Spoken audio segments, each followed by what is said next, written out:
Convincing performance as a psychopath. It's not the first time you've played those roles, is it? Nope. What attracts you to these roles? Well, they're the most fun. Filed a temporary restraining order after Miller allegedly barged into their bedroom and threatened them, saying, quote, "I will bury you and your wife." Ezra Miller once looked unstoppable, a young actor with critical acclaim, 2 blockbuster franchises, and a reputation for pushing boundaries. To many, they represented the future of Hollywood, daring, unconventional, and impossible to ignore. But over time, the headline shifted from movie premieres to violent incidents, arrests, and disturbing accusations that would expose how quickly a rising star can lose control. Let's unravel the downfall of Ezra Miller. Ezra Matthew Miller was born in 1992 in Wyckoff, New Jersey. They began performing at a young age and left school at 16 to pursue acting full-time. Their debut came with After School in 2008, a film that quickly put them on the radar of independent directors. 3 years later, We Need to Talk About Kevin changed everything. Playing a violent teenager opposite Tilda Swinton, Miller delivered a performance that was both haunting and unforgettable.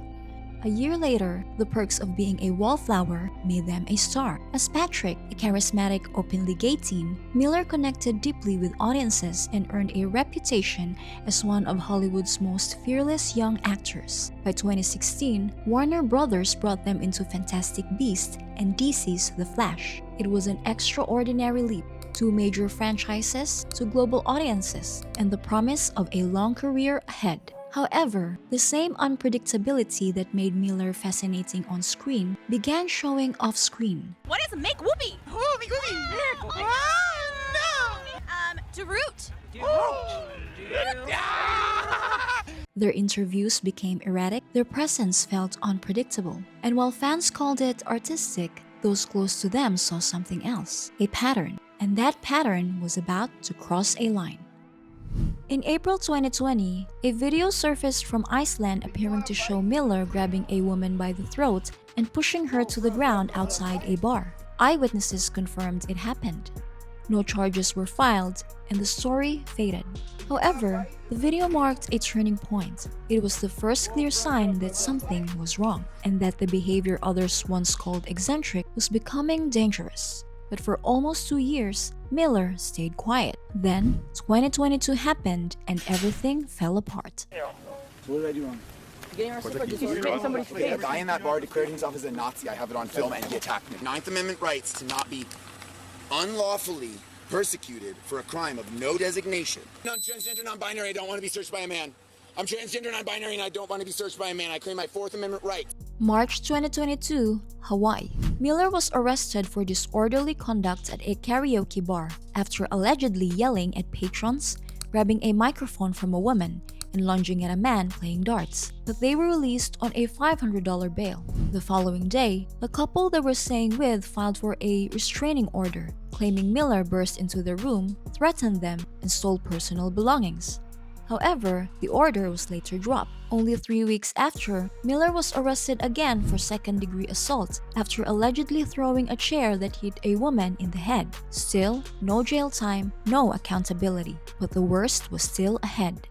Some people are saying that my statements were not written by me.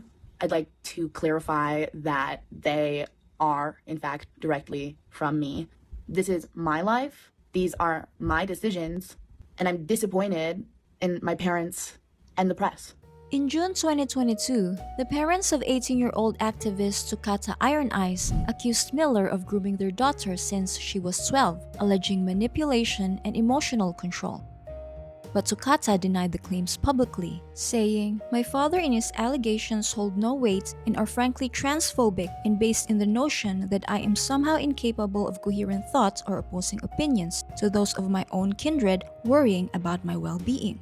And no criminal charges were filed. Days later, a Massachusetts mother sought a temporary harassment order against Miller, claiming inappropriate behavior toward her 12-year-old child. But the order was once again lifted. Miller stayed silent, but the silence only fueled speculation. Then came the crime that made silence impossible. Again, accepted your plea of guilty. We will impose the fine here, $500, and the sentence of 89 to 90 days which is all suspended with probation. The term of probation will be 1 year. As part of the plea agreement here, the state court is dismissing without prejudice the counts 1 and counts 2 of this docket, the burglary and the petty larceny. But again, the burglary is subject to no violations of probation.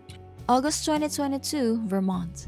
Police charged Miller with felony burglary after surveillance footage appeared to show them entering a neighbor's home and taking bottles of alcohol. They pled guilty to a lesser charge of trespassing and received 1 year of probation and mandatory counseling. Then, on the same month, Rolling Stone reported that authorities investigated Miller's Vermont property after claims that young children were living there and in unsafe conditions, allegedly surrounded by drugs and unsecured firearms. But when child services arrived, the family was gone.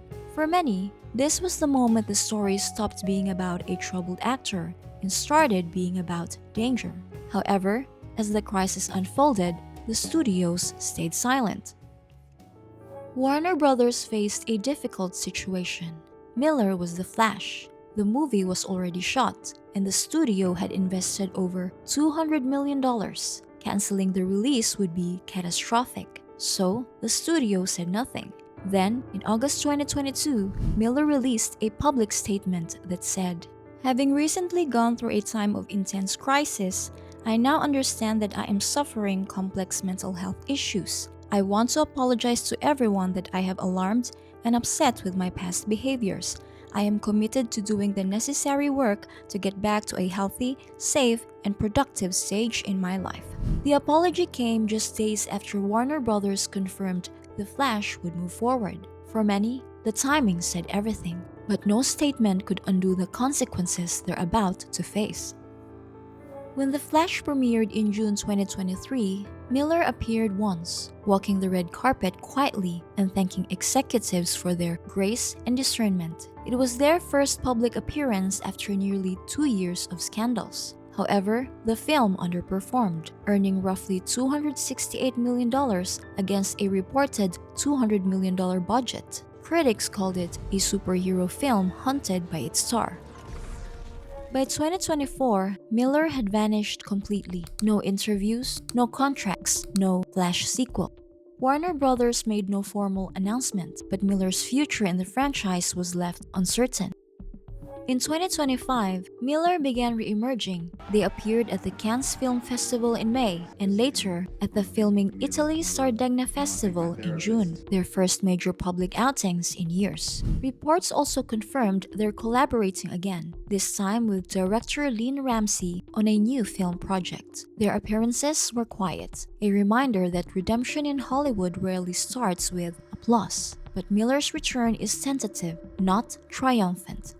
Ezra Miller's downfall wasn't a dramatic crash. It was a slow extinction. After the arrest, accusations, silence, the star faded. Now, in 2025, they're back in the frame. Festivals, a new film, cautious words. But the real return starts from within. So the question is, will Ezra Miller step back into the spotlight with purpose? Or has the light finally left them? Let me know in the comments below.